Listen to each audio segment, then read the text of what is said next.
Hey guys, welcome back to Trendy right now. Today we'll talk about 6 urban legends you won't believe exist. Let's head into it. Number 6. Rats in the toilet bowl.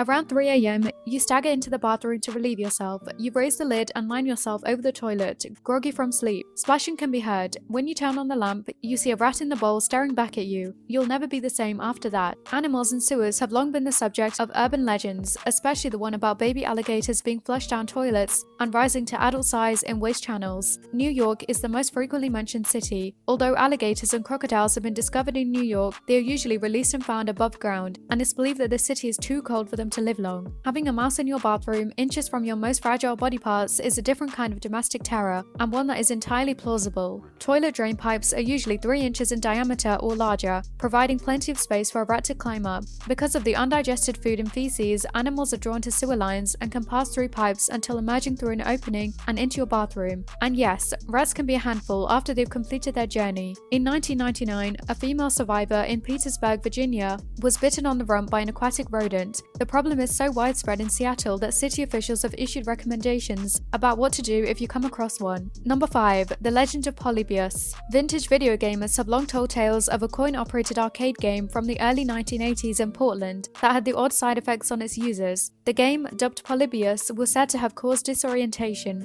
amnesia, game addiction, and even suicide in players. The machine's cabinet was said to be completely black, and stern-looking men were said to occasionally visit arcades to gather data from the machine before vanishing. Was it a CIA experiment spawned from the MK Ultra psychoactive drug research on unwitting volunteers? Although the tale as a whole does not stand up to scrutiny, some of the details are based on reality. Host of the Skeptoid podcast conducted research and discovered that a 12-year-old boy named Brian Morrow became ill during a 28-hour marathon video game competition in Portland in 1981. Federal agents raided arcades in the Portland area a few days later, seizing cabinets that were being used for gambling. These memories seemed to meld into the Polybius legend when they were combined with the reality of a real arcade game called Polyplay. Number 4. Candyman. Candyman, based on a short story by Clive Barker and released in 1992, is still a powerful horror tale about a black artist who was murdered in the 1890s for having a relationship with a white woman. Although it's unlikely that you'll be able to summon him by repeating his name in front of a mirror, the notion of a murderer bursting through a medicine cabinet is founded on reality. Ruth McCoy, a woman living in a Chicago housing project, made a desperate 911 call claiming she was being assaulted in her apartment, according to the Chicago Reader in 1987. Responders discovered her dead from bullet wounds. Investigators discovered that the attackers broke through the connecting wall in the adjoining apartment and climbed into her unit through her medicine cabinet. The complex was designed in a way so that plumbers investigating leaks could easily remove the cabinet and inspect the pipes. Burglars, and in McCoy's case, her killers, used it often as a means of entry.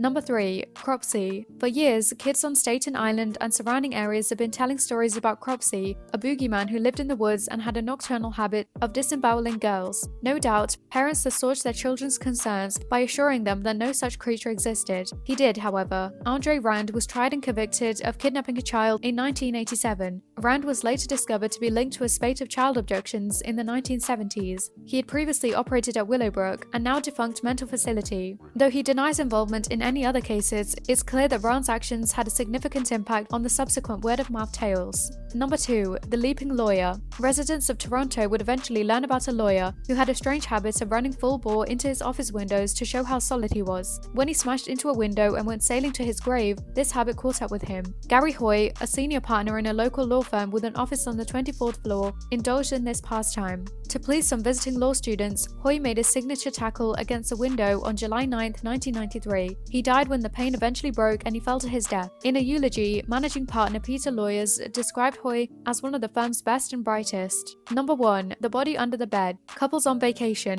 couples who've recently married, guests at Disneyland, all have been the topic of urban legends about hotel guests falling asleep soundly, only to be awakened to a foul odor emanating from under the bed or inside the mattress. A closer examination shows that a body has been hidden. No one who died of unnatural causes, I'm guessing. This travel story has been confirmed several times. At least a dozen newspaper accounts have described hotel rooms that have also served as morgues. Although the scent is normally obvious right away, in Atlantic City in 1999, at least one couple slept on a mattress that contained a body. Cases have also been recorded in Colorado, Florida, and Virginia. Guests at a Memphis budget lodge were shocked to learn that they'd been sleeping over the body of Sony Millbrook, a missing person, in 2010. To try to hide the odor, fabric softener had been stuffed into the ceiling tiles. Since Millbrook's disappearance, the room had been occupied by at least 3 people. Millbrook's partner, Lakeith Moody, was ultimately found guilty of the crime by a jury. What do you think about these urban legends? Did you know they actually existed? Let us know in the comment section. This brings us to the end of our video. I hope you enjoyed it. Hit like if you did, and don't forget to subscribe to our channel so you don't miss out on any of our videos in the future. Also, watch the 2 videos that are on your screen because I'm sure you'll love them. With that, I'll see you in the next video.